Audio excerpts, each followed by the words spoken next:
Hello, everyone, and thank you for listening to the Manson Podcast, a podcast dedicated to the icon Marilyn Manson. I am your co host, Alex Sinclair. I am your other co-host, Jenna Arkansas.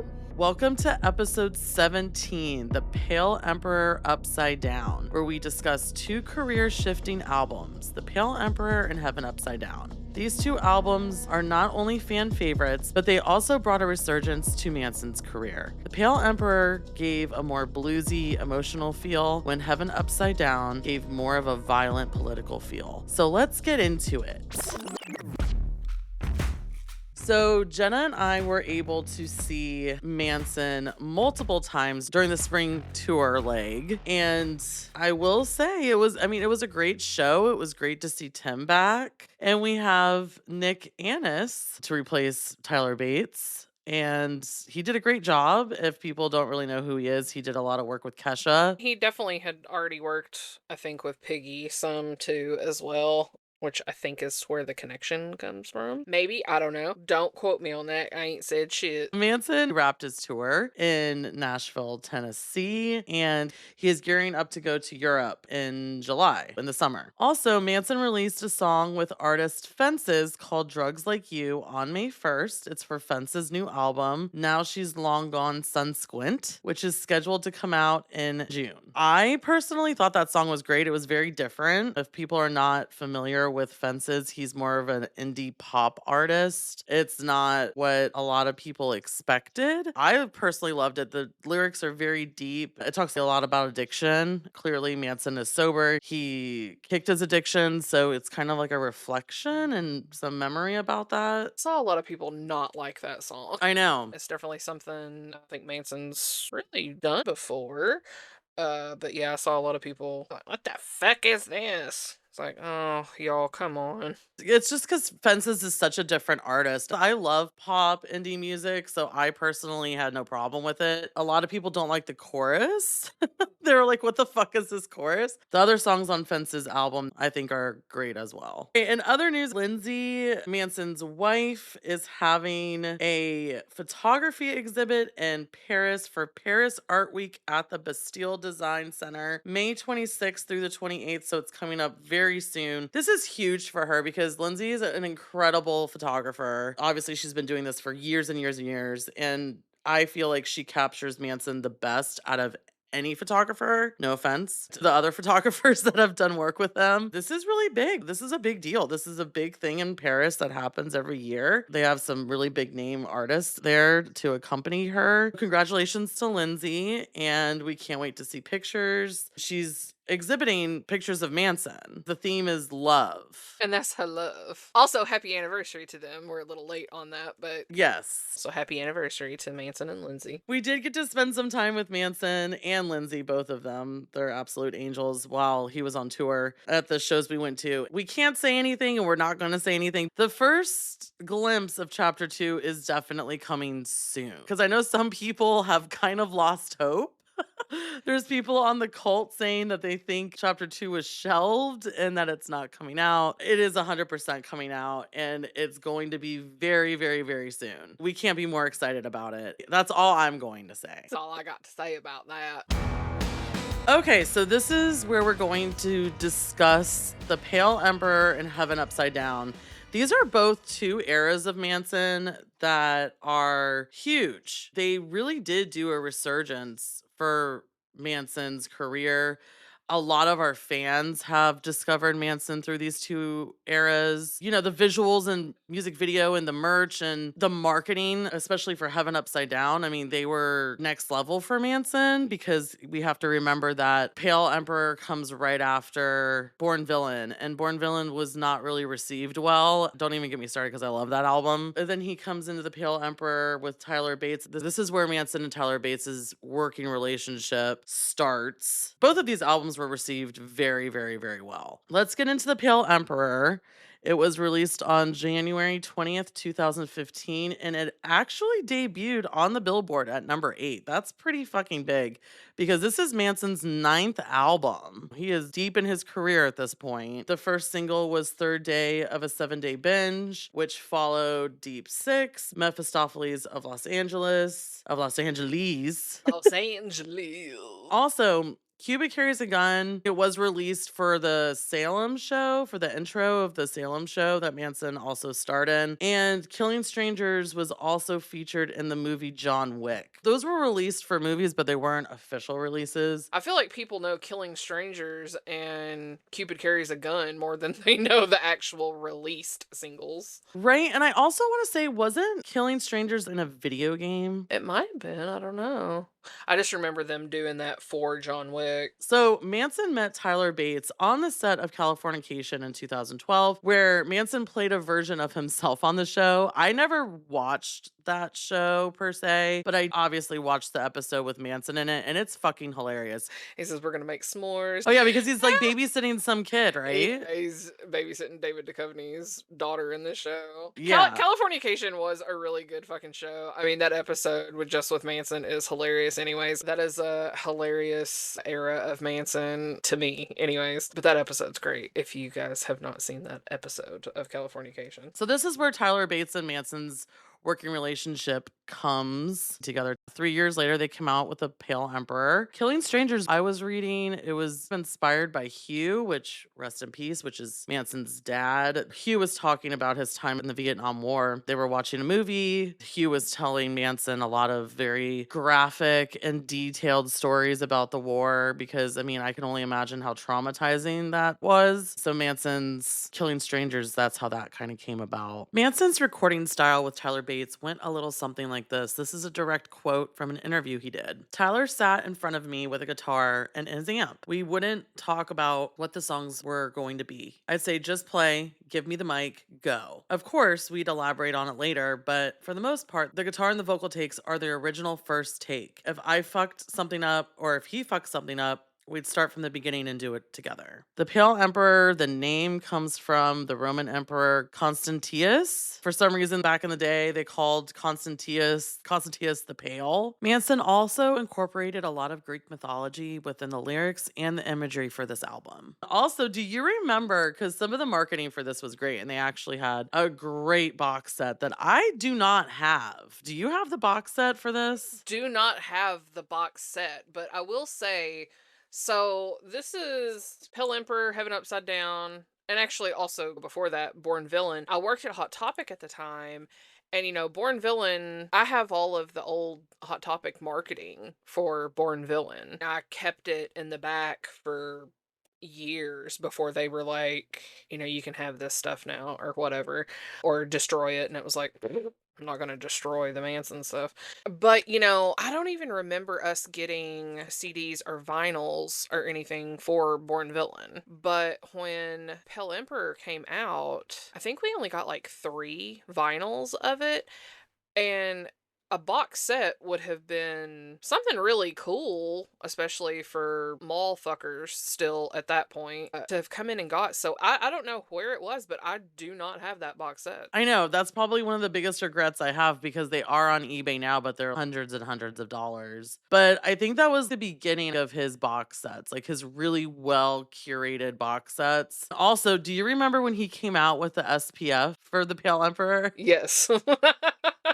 Wait, did Hot Topic sell that? No, no, we did not have that. If they did, my Hot Topic did not get it. I mean, we had so many t-shirts and stuff Yeah. from during Pale Emperor. That was a big resurgence. We had a few, maybe like one or 2 shirts during Born Villain. We had a bunch for High End of Low. Mm-hmm. The one where he's got the army helmet on, and that one, and just the cover art or whatever. I think we only had like the cover shirt for Born Villain, but we had so many for Pale Emperor. It was received so well. I feel like that was why they were pumping it out, but I didn't get the SPF in my store. I can say that. I think it was on his website, but I just wanted to see Yeah. if Hot Topic maybe carried it as well. So when this album came out, I was actually visiting New Orleans. I couldn't think of a better place to be with this album coming out because it was so bluesy. This was his actual push into bluesy music. We kind of heard it a little bit for Four Rested Horses and High End of Low. Killing Strangers was full blown In Your Face blues. And then Birds of Hell Awaiting, even the Mephistopheles of Los Angeles, I feel like that's even bluesy. The Devil Beneath My Feet. I mean, Cupid Carries a Gun, I feel like is one of the best sonically sounding songs Manson has ever written. It's almost a perfect song. It's so melodic. I'm not a musical producer by any means, but I just think that it's one of his best works for sure. I feel like he's been kind of pushing towards this bluesy sound for quite some time. He gives us little glimpses here and there, and then he finally went full throttle with this album. Well, it's completely stark different from what was going on because, we're coming off of Gold Age of Grotesque and Eat Me, Drink Me, which those are Scold eras. And then we have Twiggy's Return, we get High End of Low, Born Villain, then this is a complete different album. Right. Twiggy was still in the band at this time, but he did not contribute to it at all on this album. It's really a Tyler Bates and Manson just straight up focused album. No shade to Twiggy or anything, but it was something completely different, and I think it fit Manson very well. The change, the total turnaround, because we're coming off of Born Villain. Born Villain was pretty heavy. Yeah, it was angry and heavy and in your face. Yeah, and High End of Low was very sad.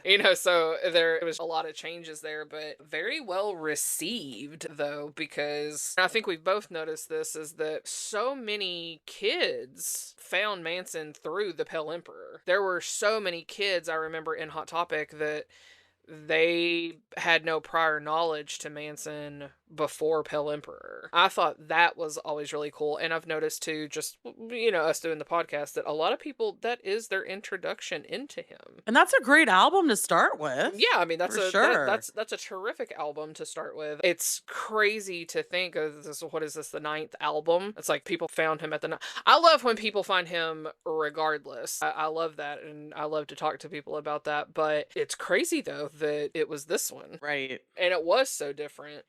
The album is one of the huge stepping stones back into the light for him. Yeah, Cupid Carries a Gun and Killing Strangers, I think were released a little bit before the actual official release of Third Day of a 7-Day Binge.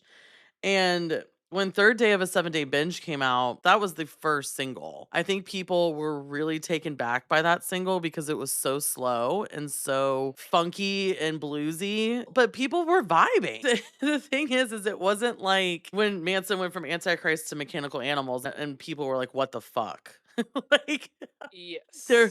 they were like, what the fuck happened? Who is this gay alien? I feel like this was more gradual. We kind of saw this coming because, like I said, I feel like we've seen peaks of this here and there throughout his career. It finally arrived and people were vibing. And like we've said, it was received very well. We can even talk about the tours a little bit. We just did a whole episode the episode prior to this, episode 16 on his tours. The tours in support of Pale Emperor were sick. This is where he really peeled back a lot of his props and a lot of his theatrics, and he used a lot of just lighting and really cool backgrounds. My favorite was the stained glass, where he looks like some kind of a saint or Jesus, maybe. I'm not sure. This is where he did the End Times tour with the Pumpkins. He toured Pale Emperor and Heaven Upside Down so much that it gets blurry. He toured both albums for years. He was coming around so much, which was great for me because, as I have said before, Arkansas don't get shit. So it was great that he was coming around during that time. He still wasn't in Arkansas, but, close enough that I could drive some states over or whatever, because I still talk about the Shreveport show. That shit was sick. It wasn't even that long of a set. He came out on the fucking stilts. The podium was there. That's where he had the Bible that's on fire, that he started reciting the stuff from Red Dragon. I think this is Pale Emperor. The song before he would come out was that Yellow Wolf song, Till It's Gone. I loved that shit too, because I know eventually he started coming out to Rihanna's fucking Bitch Better Have My Money. I might be getting ahead of myself, but he was also coming out to Rick Ross's The Devil Is a Lie. If you see Manson enough, you start to realize that Manson is a creature of habit, and Manson likes to play a song really loud before he comes on stage. And that's how you know he's about to come on stage. I mean, I've seen him do the Yeah Yeah Yeahs Heads Will Roll. I've seen him do Smack My Bitch Up by Prodigy. I've seen him do the Rick Ross, I've seen him do the Rihanna, I've seen him do the Yellow Wolf one. Okay, so also Manson did dedicate Pale Emperor to Barbara because Barbara passed away a year before the release. Might have even been during the production of this album. And it's interesting because she gets Pale Emperor and then Hugh gets Heaven Upside Down. Which is crazy. Right. Talk about timing. All right, so let's move into Heaven Upside Down. That album was released on October 6th, 2017. It was supposed to be released on Valentine's Day, and it was also supposed to be called Say 10, but Manson felt like the album was not finished, so he went back to record Saturnalia, Heaven Upside Down, and Revelation 12. And this is also the second album that was produced by Tyler Bates. Also, something else that pushed back this record release, as we just previously talked about, was the unfortunate passing of Hugh, his father. And Saturnalia is dedicated to Hugh. Manson noted that the recording process of Saturnalia happened during a very rare astronomical event where the moon, Earth, and Saturn were rotating in alignment, which hasn't happened in decades. The title refers to the ancient Roman festival of Saturnalia. Manson tied the song to the myth of Saturn devouring his children and the concept of the Ouroboros, the snake eating its own tail. So we have the astronomical event happening, and also Manson is learning more and more about his father's illness.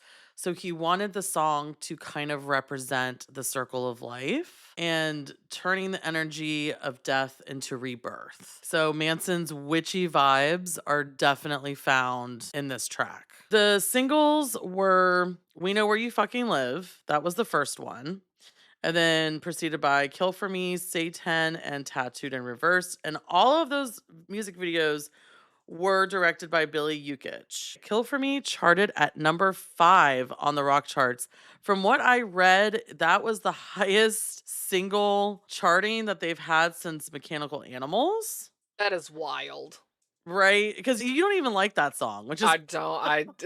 Everybody's gonna come for me. I do not like that song. I mean, I know the entire song, but it is not. I don't know why I don't vibe on that song, but I don't. this is Manson's 10th album. This is huge for him in his career. I mean, it was like Pale Emperor definitely had a resurgence, and then Heaven Upside Down just kind of exploded him all over again. This one was heavily toured too. This is when they did the Twins of Evil again, didn't they? Yeah. Rob Zombie and Manson collabed on Helter Skelter, which was really cool because you got Manson kind of back on stage with John Five and Gingerfish, which was pretty cool. But also Piggy is there as well, so it's like the hodgepodge of these bands. Right. At the Alternative Press Music Awards, they were presenting Manson with an Icon Award. And Manson was there. Wasn't he there with Twiggy? Yeah.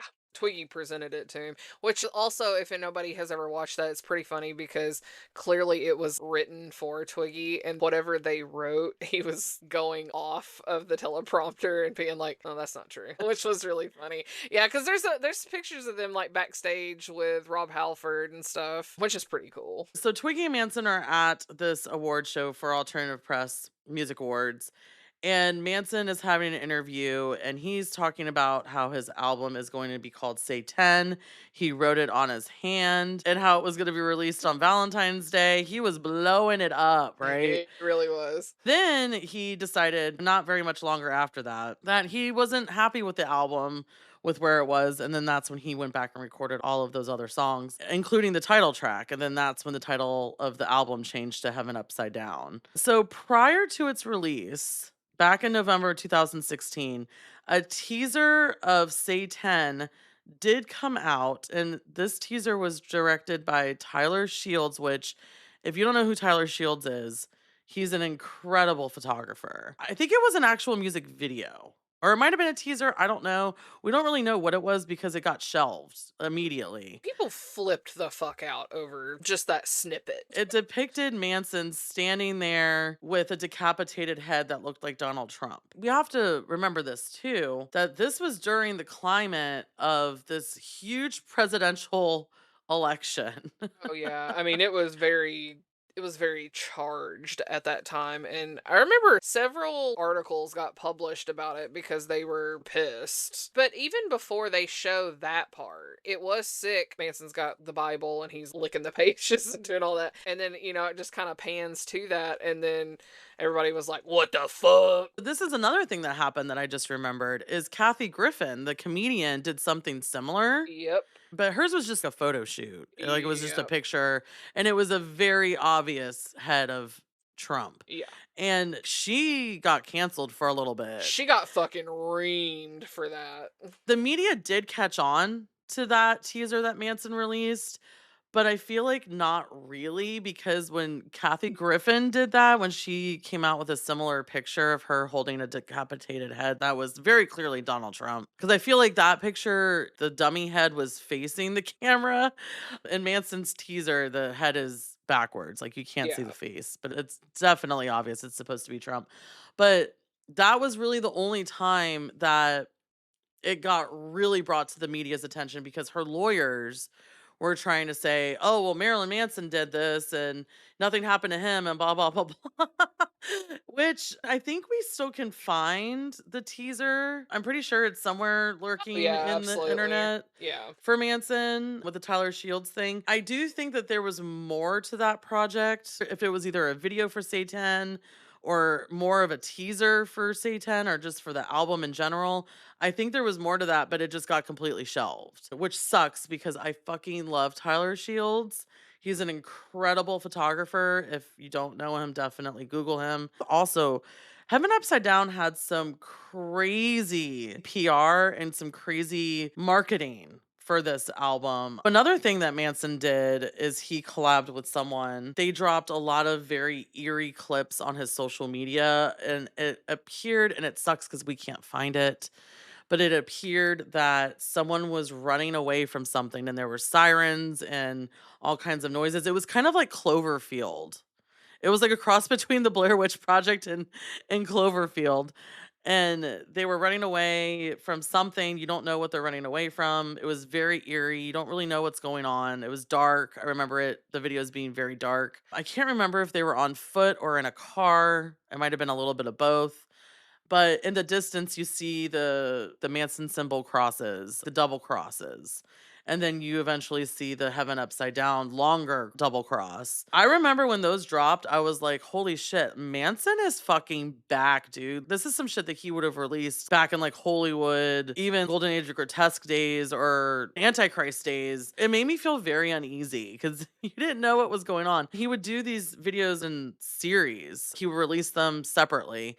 And I want to say the last one that was released, there was a cloaked figure that was shown and then the video just ended. It was just genius. It was genius on the marketing team and it was very uneasy. It really set the tone for this album between that and the Trump decapitated head. It was cool because there were newsletters being sent out during that time. That's why I had to go back in my emails. I had all of these. It was like Marilyn Manson newsletter stuff during that time, which was really cool because I think people still get very excited over that stuff. And it's just snail mail stuff. People still get very excited about that. I know it's a dying thing, but people get excited about shit in the mail, man. So Manson's team had addresses of mailing lists because you go to his website and they tell you to fill out a form to be on his mailing list, and I'm sure they asked for an address. I think it was before any single really came out or anything. They were sending "We know where you fucking live" anonymously to people's addresses. There were these black postcards that said that, and then you turn it around and it's the heaven upside down double cross symbol, and that was really cool. And I remember people were freaked out about that because they weren't expecting that. It came in a black envelope. I didn't get one. I've heard from certain people that it was very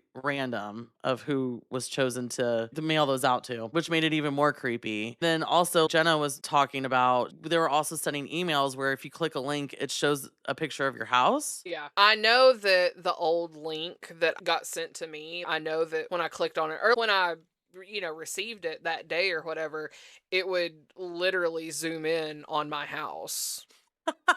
I don't know why, but I didn't get any of that. Did it go to junk mail? I don't know. It literally says Marilyn Manson newsletter. So it was really cool. I mean, I like that shit just because old heads, if you remember, back in the day, just all of the stuff on the old Manson website, that was the kind of shit we all waited around for, was just weird shit like that. That era of the internet, that was exciting. You were like, oh, there's a cool little video that, you're waiting for your fucking dial up to load so you can watch the minute little buffering video. So obviously these ones were better because it was zooming in on your fucking house, which was kind of weird. That's incredible. Honestly, whoever thought of that, that's fucking incredible. So congratulations. It freaked people out. People were like, "Oh my god, how does Marilyn Manson know where I live?" Blah blah blah blah blah. But really in reality, it's a link that's connected to your how would they even do that? Like to connect it to your IP address? Yeah, I'm assuming to your IP. That's fucking crazy. Manson, back in the day, he really did utilize the internet and his website before social media existed. He utilized his website and what he could technology wise to get our attention and to try and do things differently. He didn't do anything like that in years. He certainly didn't do that for Pale Emperor. He didn't do that for Born Villain. He did some weird shit for High End of Low on his website. So that was really exciting. And kudos to his marketing team for doing that because who would have thought of that? And it worked. It literally zoomed in on your house. People were getting these anonymous postcards that says, "We know where you fucking live." I'm sorry if I got that. I'm a paranoid person as it is. I watched way too many crime documentaries and horror movies and all that shit. I would have been like, what the fuck is this? The marketing on that was very cool. All of the merch from that time was very cool. I see people now looking for the cross rosary. People freak out over that double cross rosary. People are trying to sell it for $200. That's crazy. That was also during the flask, the Manson flask that came in the Holy Bible. I don't have that. I Is have that that. for Heaven Upside Down or is that for Pale I'm Emperor? not for sure which, it blurs together, but we're talking about the fucking two. So the merch during this time period, we're piggybacking off of both of these, but yeah, both of those were fucking sick. All of the shirts during that time too were super sick too, because so many of them, he's in those really good looking suits, but he's got like his AKs with him. And you know what else is creepy is he had that mask on before COVID. He sure did. And that was when everybody started freaking out too, because he started wearing the contact again. Oh, that's right. Yep. Because he had on those glasses. He was coming out of somewhere and somebody was zooming it. Well, somebody that we previously knew, he was zooming in on it. We were like, oh, I mean, he's definitely got the contact back in. That's also just some nerd shit for old heads. It's like, oh shit, he's got the fucking contact back in. He didn't wear that for fucking decades. He didn't wear it for a long time. So when it came back, it was like, oh shit. We were all fucking goobers zooming in, being like, he definitely has the contact back in. What does it mean? You guys better think about it. So, also something else really funny that I read, and it's only funny now because some time has gone by. And what's really funny is he was saying in some interview, I'm not sure which interview, but I read this verbatim, that he tried to say that Heaven Upside Down was his country goth record. I'm sorry, Manson, I love you, but how? How is that possible? At this time, We Are Chaos is nowhere in sight. But he's calling Heaven Upside Down his country goth record. But also, it's like, hello, what about Pale Emperor? Because take We Are Chaos out of the equation because that doesn't exist yet. Pale Emperor is definitely more of a country goth record. I mean, We Are Chaos is definitely the country goth album, but before all of that, definitely would have been Pale Emperor. Right. I'm not gonna lie, I am a little confused by that statement. Heaven Upside Down definitely had some anger and kind of a violent vibe to it, way more than Pale Emperor. Let's talk about the We Know Where You Fucking Live music video. We have talked about this before because we covered it during one of our episodes about his most controversial music videos. That video is fucking violent. It's very Strangers, the movie Strangers. They just pick a family to terrorize With nuns. with guns. With nuns and guns in leather. In their leather habits. These music videos were kind of wild. And then Satan was very sexual, had Johnny Depp in it. Let's talk about the videos with Johnny Depp. Johnny Depp was in Satan and Kill for Me. Kill for Me is where they're rolling around on the bed with some of them ladies, and then Satan is where Manson is the devil, and it seemed like Johnny was maybe God. I think that was the vision, and just kind of went back and forth. The makeup during that time was very messy. I think that's where that very first came into view. Yeah, it looked like just a bunch of chalk Yes. everywhere. Yeah. Yes. Yes. Yeah, that one was great, but then Tattooed in Reverse had Courtney Love and Lisa Marie in it. Yeah. That video is sick as fuck. That was very chaotic, and there was also background dancers. There was a lot going on in these music videos, and you could tell that there was a lot of money put into these videos as well. So the promotion of this album being his 10th record, they were pumping it out on him. The label definitely believed in this record. We just talked about all of this in our episode 16, but I feel like we have to bring it up again because this definitely was a big deal when this happened during this time. This is when he goes on tour and he breaks his leg. Prop guns that fall on him, breaks his leg, shatters his leg. Not only breaks it, but shatters his leg. And then he shows up months later after healing and surgeries and God knows what else he had to go through in a very large boot and a gothic wheelchair. Also, a gurney does come into play. I will say that him and his team really did try to make this as creative as possible because he had to finish the tour.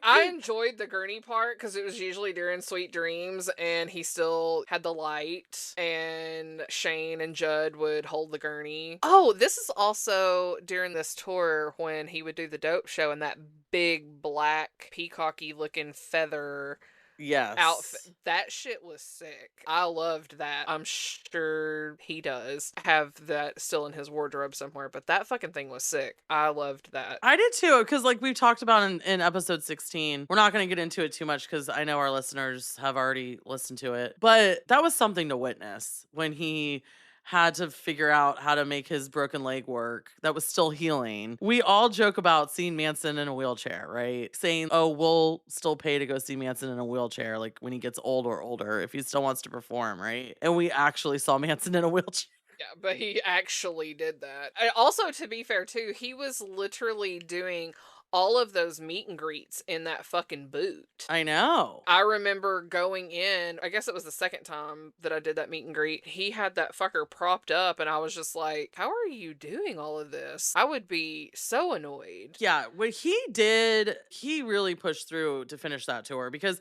if you think about it, I mean, I don't know what his contract was, but I'm sure there were probably ways of him just canceling it and being like, fuck it, let my leg heal and I'll get to it when I get to it. But I think Manson likes to tour. I do think that he likes to tour. He likes to be on the road. He likes the shows. I feel like it's always kind of been like that. So I feel like that's what pushed him to keep going because realistically, that was a liability. He was still in a fucking boot. Yeah, he was in that fucking boot. And I will say too, I don't remember how many times I saw him with the wheelchair situation. He did eventually come out and just stand in the boot. They definitely did the gurney thing or whatever, and then he also would come out and just stand in the boot. Nobody said anything either. I don't remember anybody being like, this motherfucker's not even entertaining people. It was just like, no, I mean, he's in a fucking boot and at least he's coming out here. It sure didn't stop any of the fucking ticket sales because as far as I remember, if it wasn't sold out, it was close to sold out. Wasn't there 2 cycles of him on tour with Rob Zombie? Yeah, the second coming, he did that again. Yeah. That's a lot of touring. Heaven Upside Down also debuted on Billboard at number 8. That's crazy. This is the thing. These 2 albums for the point in his career, they did so well. These are his 9th and 10th albums. He did way better than anticipated, than most other artists would have on their 9th and 10th albums. These were not viewed as failures. These were not viewed as flops. These were not viewed as filler records. These were very well done records. Also, during this time, too, we got 3 cover songs during this time period, too. That is true. Him and Tyler did Stigmata for Atomic Blonde, which I have to say, that version of Stigmata, Manson is going off on those vocals. That is a sick cover. Tyler's pretty phenomenal guitar-wise on that. It has a very distinct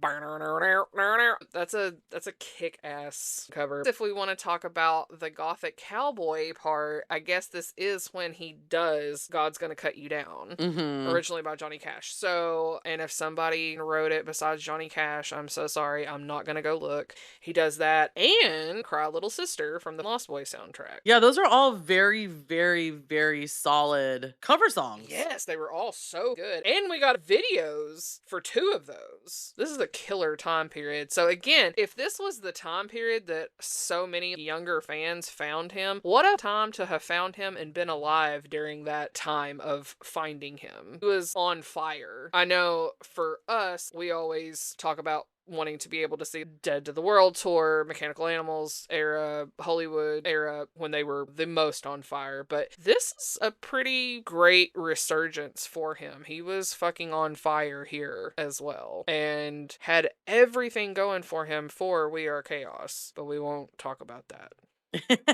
in this episode. Right? God's Gonna Cut You Down was the perfect bridge between the Heaven Upside Down era and We Are Chaos. And then, yeah, we won't go there in this episode. We'll save that for another time.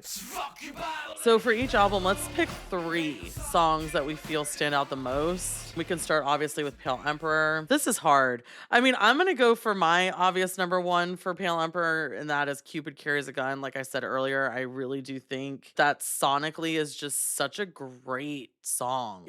I love the music in that, and the lyrics and the delivery, all of that. Damn. Killing Strange. What do I do?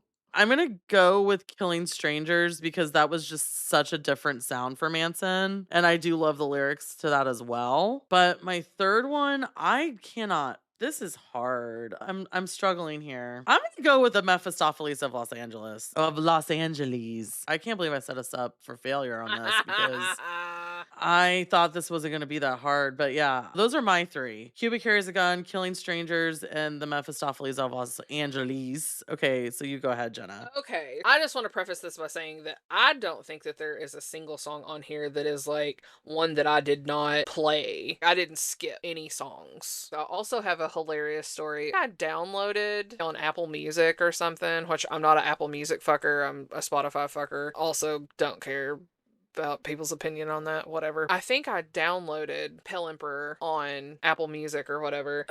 For the longest time, every time I would get in my car, my Bluetooth would come on, and for whatever reason, it would always start playing Worship My Wreck. What a song to start your car to. I know, and it was so funny because I had to go in and make sure that I deleted everything off of it. Every time anybody that was getting in the car with me, it would it was just immediately, it was like, what the fuck? That is probably the only one that got overplayed for me. But 3 for me, Cupid Carries a Gun, Slave Only Dreams to Be King. I love the intro for that because Walton Goggins is the preacher at the first of that, and I love Walton Goggins. I love that song. I definitely would have to say Third Day of a 7-Day Binge. That song rules, and I love the 3 acoustic ones. I really do love. I guess they called it Day 3. Yeah. Manson kind of loses his shit there at the end. He did do 3 acoustic songs. They're songs off the album, but they just are renamed and they're kind of reimagined a little bit. Yeah. Day 3, Fated Faithful, Fatal, and Fall of the House of Death. Yeah, so that was really cool to hear too because we got some acoustic stuff here and there for Manson throughout his career, but it's been a while. Okay, so let's go to Heaven Upside Down.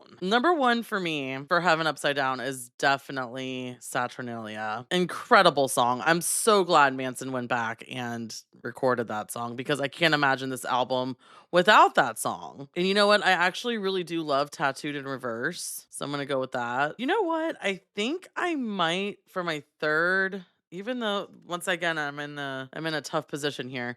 I think for my third I'm going to go with Blood Honey. This is bullshit. I cannot believe you're not going to say Jesus Crisis. I know I love that song too. I know it's hard. That is like a viper. You guys have no idea how often me and Alex quote Jesus Crisis. We say like a viper all the time. Like a viper. Like a viper. Like a viper. Listen, I'm in a position and I had to make a choice. But yeah, those are my 3. Jenna, what are yours? Saturnalia is my number 1. I named my fucking Animal Crossing island Saturnalia during COVID. I never, ever, ever thought that he would actually play it live. And somehow I got lucky at that Tulsa show and he acapellaed it. That was crazy because I don't feel like that ever happens for me. I think that's the only time that he ever did it. Yeah, I think it was for sure. Which was very random. I do love Satan. I don't think that there has been a time that I have not screamed that whole thing live when I've seen it played live. It's definitely not kill for me. I can tell you that. Satan is my number 2. Damn, this is hard. I know. This is really hard. Because I do love Blood Honey. I don't know. I think it would be Blood Honey. I think of all the heavy repeats on that are those, for sure. So now we have to choose our favorite album between the two overall.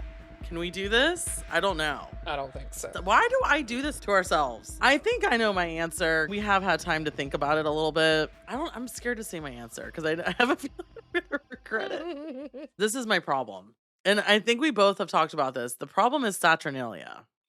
The problem is Saturnalia. I think we have the same problem, is that, hey, pick a song that is most important to you in these 2 albums. I probably would say Saturnalia. But would I say that album?